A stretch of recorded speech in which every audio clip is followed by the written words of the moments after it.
el gusto de compartir con la licenciada Karina Yaure, quien es la siguiente expositora. Estimada licenciada, bienvenida. Muy buenas noches de parte del comité organizador. Pues agradecer por su aceptación a este evento. Para nosotros muy importante contar con tan distinguida profesional y a la vez darle el realce al mismo. De esta manera puedo indicar que la licenciada antes mencionada nos va a ayudar con el tema de protocolo de manejo en casos de salpicaduras de líquidos corporales y pinchazos, tuberculosis intrahospitalaria. La licenciada Yaure es licenciada en enfermería graduada en la Pontificia Universidad Católica del Ecuador. Maestrante en epidemiología y salud colectiva en la Universidad Andina Simón Bolívar. Tutora de prácticas comunitarias en la Pontificia Universidad Católica del Ecuador. Líder del servicio de enfermería en el Centro de Salud Santa Bárbara. Tecnóloga en cosmiatría y tricología. Es dermatocosmiatra en el Hospital de Clínicas José de San Martín, División Dermatológica, Buenos Aires, Argentina.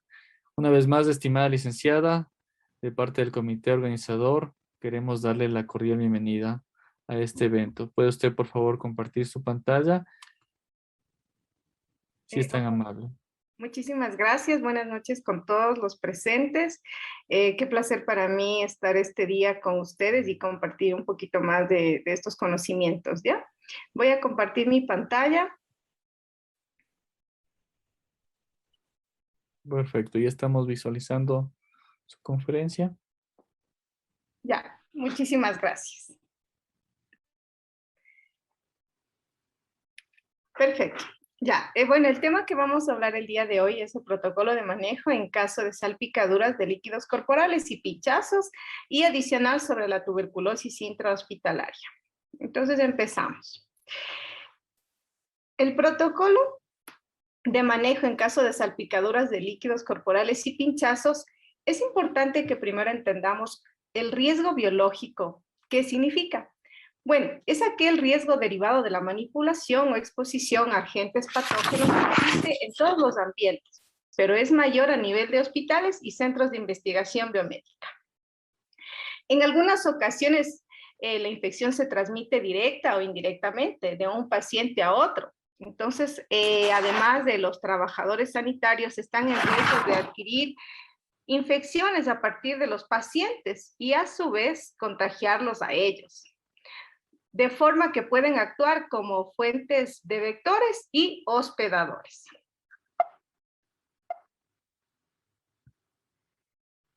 Como les había mencionado, la transmisión directa se origina cuando el personal manipula directamente agentes biológicos a través de técnicas y procedimientos establecidos. Entre estos tenemos mordeduras, arañazos, contacto de mucosas, que es transmisión holodáctila, que es la transmisión a través de mano contaminada con excreciones y secreciones. En el aire, microorganismos que tienen salida por el aparato respiratorio y contaminan el aire a través de las gotitas de flujo. Inhalación de aerosoles producidos por centrifugación de muestras, agitación de tubos, aspiración de secreciones, tos y estornudos.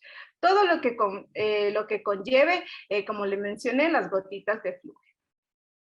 También otra manera de la transmisión directa es la vía sanguínea, que es por piel o mucosas, como consecuencia de pinchazos, cortes, erosiones o salpicaduras.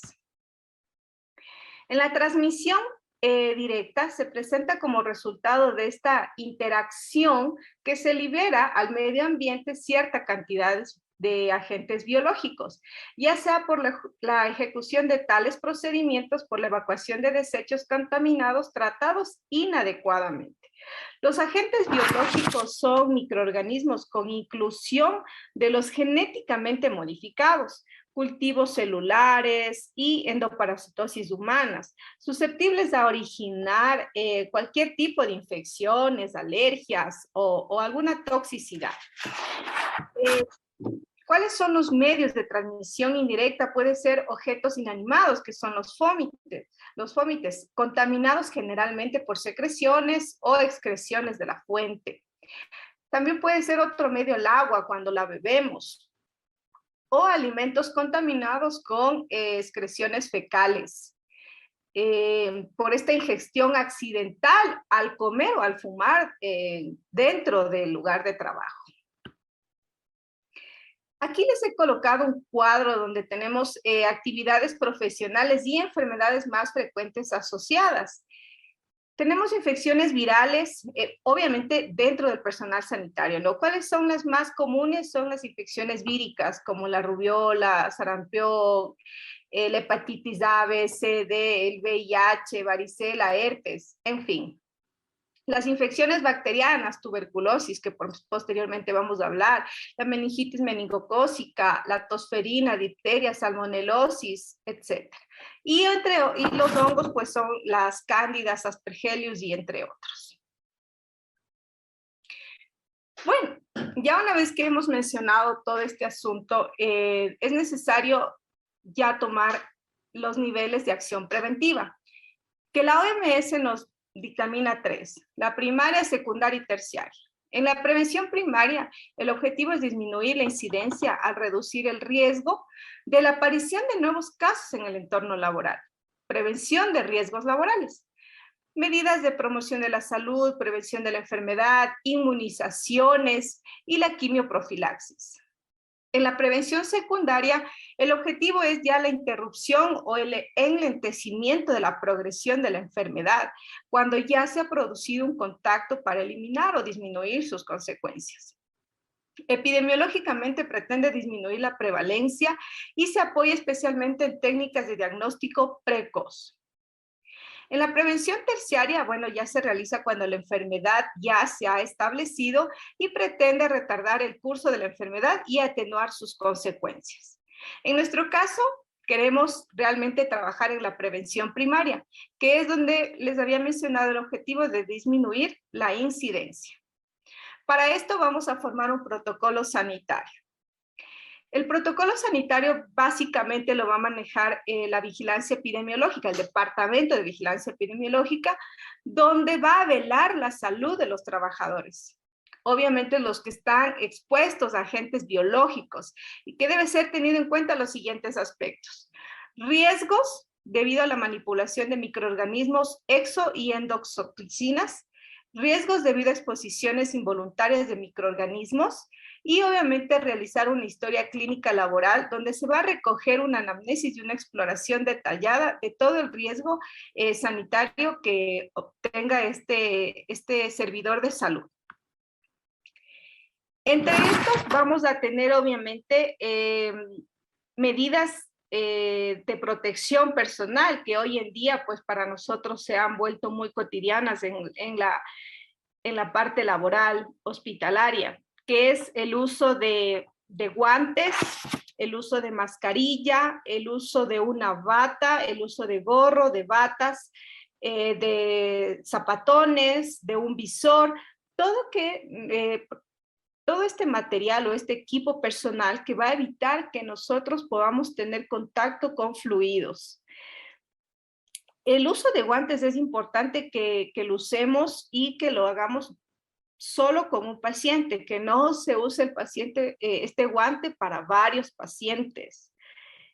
Si nosotros tenemos un contacto directo, en este caso, como ustedes han visto, pacientes que estamos con COVID, que obviamente el COVID es transmitido a través de gotitas, entonces es importante el uso del visor y el uso de la bata para evitar que estos fluidos se peguen y pues obviamente nos puedan contagiar de alguna enfermedad.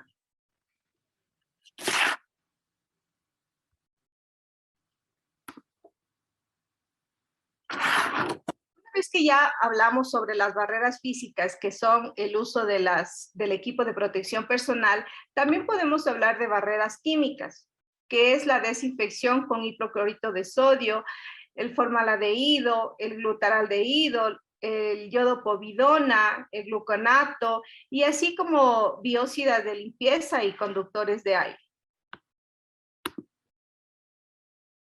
Algo que también es súper importante que tengamos, que debemos tener en cuenta, es que cuando nosotros estamos trabajando, todo paciente debe ser considerado potencialmente infectado, porque no sabemos todo su historial clínico. Entonces, por ende, nosotros tenemos que protegernos y esta palabra es súper importante. Tener en cuenta a todo paciente como potencialmente infeccioso. Para eso, nosotros tenemos unas normas de higiene personal cuando tenemos un contacto con un paciente. ¿Cuáles son las normas de higiene personal? Primero, cubrir cortes y heridas con apósitos impermeables en caso que nosotros tengamos alguna herida en nuestras manos. Cubrir lesiones con guantes, es lo que ya habíamos mencionado, el uso de guantes que tiene que ser súper estricto. Retiro de anillos y otras joyas. Como ustedes saben, cuando nosotros manejamos estas joyas, ¿no? Por lo general, cuando se lava las manos, se suele quedar ahí como que húmedo. Entonces, eso es cultivo, ¿no? Y es importante que retiremos todos estos utensilios o estas joyas para poder trabajar sin este material y evitar contagiarnos o contagiar al paciente. El lavado de manos antes y después de atender al paciente es básico. Creo que todos tenemos en conocimiento todos los pasos del lavado de manos.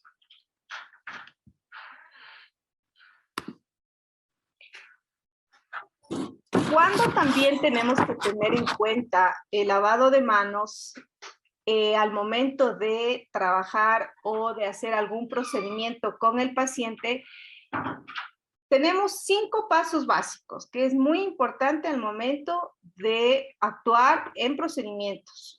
Primero, antes de tocar al paciente. Segundo, antes de realizar una tarea limpia y aséptica. 3, después del riesgo de exposición a líquidos corporales. 4, después de tocar al paciente. Y el quinto es después del contacto con el entorno del paciente.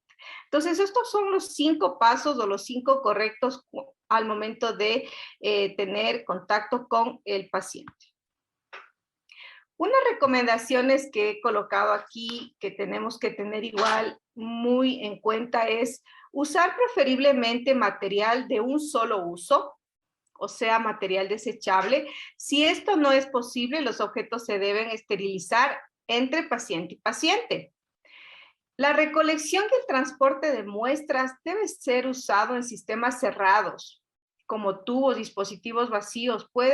Todo espécimen debe ser considerado como potencialmente peligroso.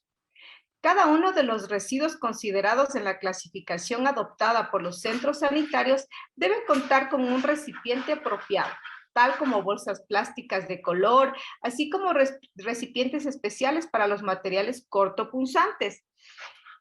Y pues obviamente las agujas se deberán evitar el recapuchar la aguja o tratar de sacarla con nuestras manos para evitar un pinchazo.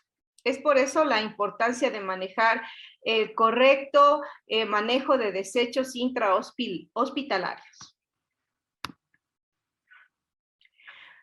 Otra barrera, aparte de la física y de la química, es la barrera biológica. Algo que ya les habían mencionado, que es la vacunación. Todo personal sanitario tiene que tener las vacunas en su registro para poder laborar. Entre estas tenemos la vacunación de la hepatitis A y B, difteria y tétanos, influenza, rubiola, tosferina, sarampión. Vacunas que ya les mencionó la profesional que les dio ya la charla de vacunas. Entonces, esto también es muy importante que dentro del historial, como les había mencionado al principio, que es importante que Vigilancia Epidemiológica primero haga un registro de su historia clínica. Dentro de su historia clínica tiene que estar el registro de su vacunación para, obviamente, evitar cualquier patología. Ahora les voy a hablar acerca de lo que es el protocolo de actuación ante una exposición a agentes biológicos por pinchazos. ¿Qué vamos a hacer o cuál es nuestro accionar si tenemos un evento o una exposición ante un pinchazo? Primero, retirar el objeto con el que se ha producido el accidente. Segundo, limpiar la herida con agua corriente sin restregar, dejando fluir la sangre durante 2 o 3 minutos. Y es importante que nunca se deba exprimir la zona donde se realizó el pinchazo. Tercer punto, desinfectar la herida con iodopovidona u otro desinfectante y aclararla bien, con abundante agua. Cuarto, cubrir la herida con apósito impermeable.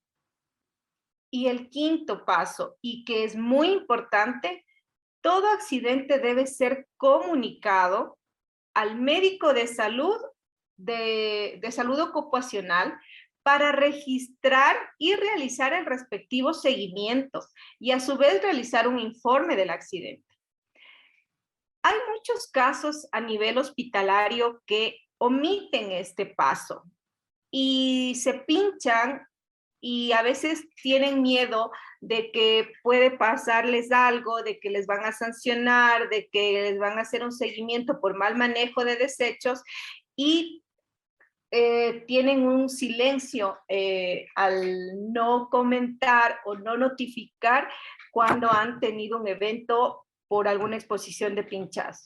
Entonces, este paso para mí es muy importante, ya que con esto nosotros podemos tener seguimiento de alguna enfermedad que pueda desencadenarse.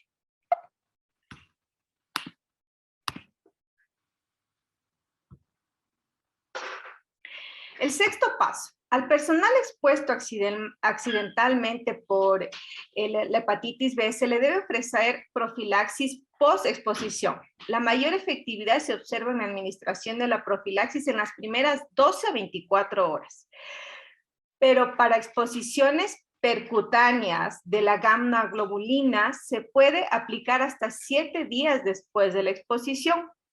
Y al personal expuesto por la hepatitis C debe ofrecerle profilaxis con gamma globulina inespecífica en tiempo crucial para la administración de la profilaxis de las enfermedades de transmisión. El VIH es de máximo unas 72 horas o 3 días. Aquí yo les he colocado una hoja donde más o menos es esta hoja que tiene que estar básicamente en todos los servicios donde se maneje cortopunzantes y lo que se tiene que registrar diariamente y obviamente vigilancia epidemiológica, notificar mensualmente todos estos eventos que pueden transcurrir durante la jornada laboral. Entonces, aquí, como ustedes pueden ver, es el tipo de dispositivo, si es que nos pinchamos con jeringas, agujas de suturas, etcétera. El lugar de trabajo donde ocurrió, enfermería, un consultorio de obstetricia, de ginecología, en fin. Si se reportó o no se reportó y las observaciones. Entonces, como les había mencionado, esto es importante para poder hacer seguimiento y obviamente para el Departamento de Vigilancia Epidemiológica. Listo. Ahora yo les voy a hablar un poco más sobre la tuberculosis intrahospitalaria. Es importante que mencionemos el agente causal y conozcamos y recordemos, obviamente, sobre la tuberculosis. Esta es una especie que constituye del complejo de Mycobacterium tuberculosis. Tenemos 3 tipos del Mycobacterium tuberculosis, que es el de tuberculosis humana, el del FOBIS, que se transmite de animales al hombre, y que obviamente este es utilizado para la vacuna BCG. El Mycobacterium africanum, que es el Mycobacterium que es identificado en África. Estos son bacilos aerobios, ácido alcohol resistentes por su capa lipídica, son inmóviles y muy sensibles a la luz solar y al calor y a la desecación. Datos epidemiológicos en el mundo que es importante que nosotros conozcamos es que la infección es 1 de 3 de la población mundial o sea, 1.700 millones de casos de infección. La enfermedad, la incidencia de la enfermedad es de 8 a 10 millones de nuevos casos por año. Y la prevalencia es de 16 a 20 millones. Y hay una mortalidad de 3 millones por año. Aún tenemos casos de tuberculosis. ¿Cómo son los medios de transmisión de la tuberculosis? Necesitamos un reservorio, una fuente de exposición y la vía de transmisión. El reservorio es el hombre infectado y raramente en algunos animales. La fuente de exposición es el individuo enfermo y ocasionalmente hay casos de que el animal enfermo infecta al humano o a productos. Ejemplo, lácteos, que son mal procesados. La vía de transmisión es la aérea, es las gotitas, por medio de gotitas que nosotros podemos contagiarnos por la tuberculosis. Al momento de inhalar estas gotitas de flujo, entonces nos podemos contagiar y esto puede almacenarse o llegar hasta nuestros alvéolos y obviamente pueden permanecer en latencia o generarse una tuberculosis.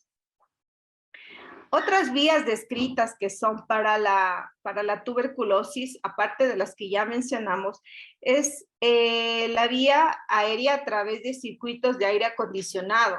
Son muy raras estas vías de transmisión, pero es importante que las conozcamos también. Como les había dicho, aire acondicionado, vía cutánea mucosa, vía digestiva por la ingestión de productos, lo que les había mencionado, productos lácteos contaminados, no controlados sanitariamente, dando a una tuberculosis intestinal. Una transmisión profesional en laboratorios por manipulación de muestras biológicas contaminadas. La tuberculosis, aquí podemos observar cómo el bacilo ingresa a nuestros pulmones, se instalan en los alvéolos y puede producir una TB pulmonar o una TB extrapulmonar. ¿Cuáles son las TB pulmonar? Se refiere a cualquier persona que está confirmada bacteriológicamente o diagnosticada clínicamente positiva con TB. Y obviamente esto se va a ubicar en el parénquima pulmonar.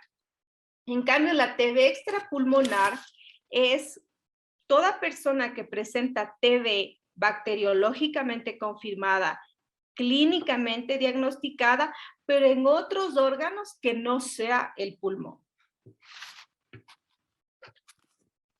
Las medidas de prevención y tamizaje. Una vez que ya hemos revisado un poco de la clínica de la tuberculosis, ya es importante que nosotros mencionemos qué hacer o qué protocolo seguir para prevenir y tamizar oportunamente o precozmente la tuberculosis. Primero, control de infección. En el control de infección vienen medidas de control administrativo, que implica una búsqueda activa de sintomáticos respiratorios, un triaje correctamente realizado, donde el paciente que tenga más de 15 días tos y flema sea aislado y poder realizar un triaje correcto. El ambiente, medidas de control de ambiente. Tiene que haber en salas de espera siempre ventanas para que pueda existir esta corriente de aire. Medidas de protección personal, ya habíamos hablado. El uso de mascarilla, el uso de bata, el uso de un visor o en otros casos de las gafas. Todo esto para poder realizar un diagnóstico al paciente o un manejo del paciente con TB positiva. Medidas de protección personal, la captación de sintomáticos respiratorios, que ya les mencioné igual. Debemos tener una búsqueda activa de sintomáticos respiratorios, donde a todo paciente que tenga tos y flema por más de 15 días, realizar esta captación. ¿Cómo vamos a realizar esta captación? Al tomar una muestra en contacto directo, y la siguiente muestra tiene que ser en ayunas, sin lavarse la boca. El paciente debe tomar el exputo, y eso debe ser llevado ya sea al hospital o al centro de salud, donde es captado y llevado al laboratorio para poder realizar el examen. Entonces, esta captación de sintomáticos respiratorios tiene que ser muy exhaustiva en todo el personal sanitario para poder controlar esta enfermedad que aún radica a nivel mundial. El control de contactos es muy importante.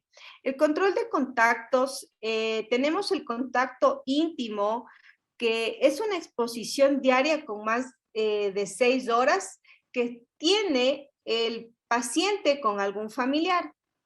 El contacto frecuente. El contacto frecuente es una exposición diaria menos de 6 horas, y el esporádico es una exposición no diaria. Es importante también que cuando ya tengamos un caso de TB positiva, se haga un seguimiento a todos los contactos que tuvo el paciente, para poder hacer como un cerco epidemiológico y poder llegar a tener un diagnóstico precoz de la tuberculosis, y en otros casos realizar ya un tratamiento preventivo. Algo que también es importante tamizar es la vacuna. Recuerden que la vacuna BCG nos va a ayudar a reducir el riesgo de adquirir tuberculosis. Entonces, es importante que a un paciente que tenga TB positiva, deberíamos preguntarle si tiene o verificar el antecedente vacunal. Y algo que también es importante, la educación para la salud. Tanto para el usuario que tiene TB positiva, o para los familiares. ¿Con qué finalidad? Con la finalidad de la adherencia al tratamiento. Recordemos un poco que el tratamiento de TB es un poco largo, es diario, es directamente observado, y por ende hay muchas recaídas porque los pacientes suelen abandonar el tratamiento. Entonces, es importante que nosotros demos una educación correcta, tanto al usuario como al familiar, para esta adherencia. ¿Qué pasa si es que nosotros ya tenemos un contacto íntimo de un paciente con TB positivo? Iniciamos tratamiento preventivo. ¿Cuál es el tratamiento preventivo? Es el uso de la isoniazida, de 300 miligramos al día en adultos. Es en dosis única, en ayunas por la mañana, 30 minutos antes de ingerir alimentos, durante 6 meses. Y en caso de que el paciente tenga TB positiva y sea VIH positivo, el tratamiento preventivo para ya sea el familiar o el paciente tiene que ser de 1 año. Aquí yo les he colocado para recordar un poco sobre los esquemas que se maneja para la tuberculosis. En este caso, para un esquema, para una TB sensible, en el caso las TB pulmonar bacteriológicamente positivas con diagnóstico clínico, o TB extrapulmonar, el esquema del tratamiento es 2 meses de isoniazida, rifampicina, piracinamida y etambutol, y 4 meses de isoniazida y rifampicina por 6 meses en 2 fases. La primera fase, que consta de 50 dosis, y la segunda fase, que consta de 100 dosis. En otros casos que son resistentes, se maneja la isoniazida, la rifampicina, la piracinamida y el etambutol por 9 meses. Como les había dicho, en casos de pérdidas, recaídas o fracasos de tratamientos, ahí la fase se alarga a 250 dosis. Entonces, miren, analicemos esta situación de este esquema de tratamiento. Son esquemas largos, donde les menciono que la medicación es de lunes a viernes y el paciente solo descansa sábados y domingos. Es por eso las recaídas y es por eso que nuestra labor es educar al paciente para esta adherencia al tratamiento.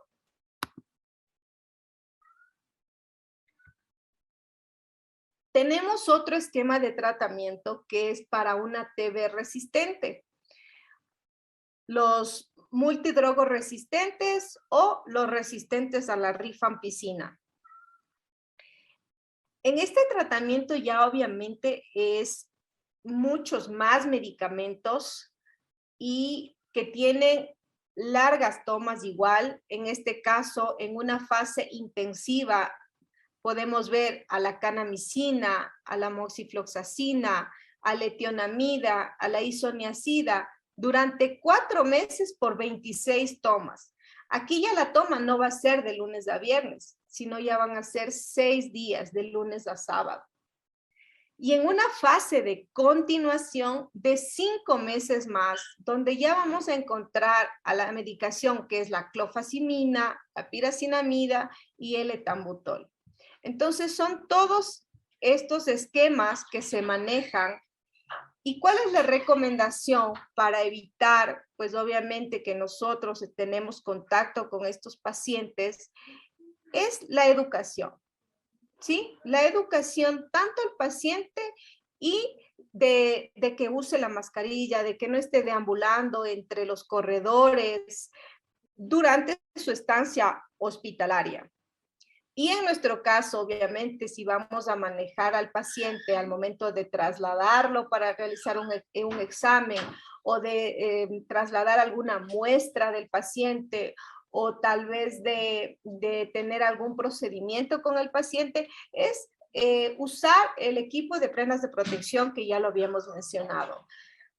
El uso de la mascarilla, el uso de la bata, el uso de los guantes, el lavado de manos. Y con eso vamos a evitar una TB intrahospitalaria. Muchísimas gracias por su atención.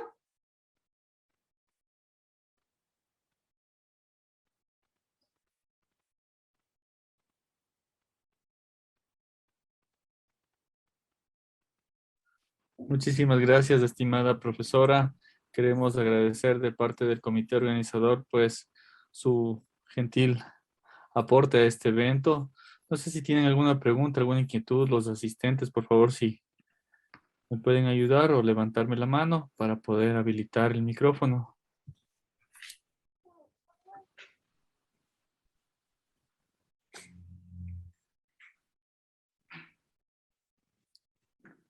Siendo así, pues, mi estimada licenciada Karina Yaure, para nosotros, pues, importante tener todos estos conocimientos que usted nos ha compartido en este evento. Esperamos contar con su presencia en futuros eventos.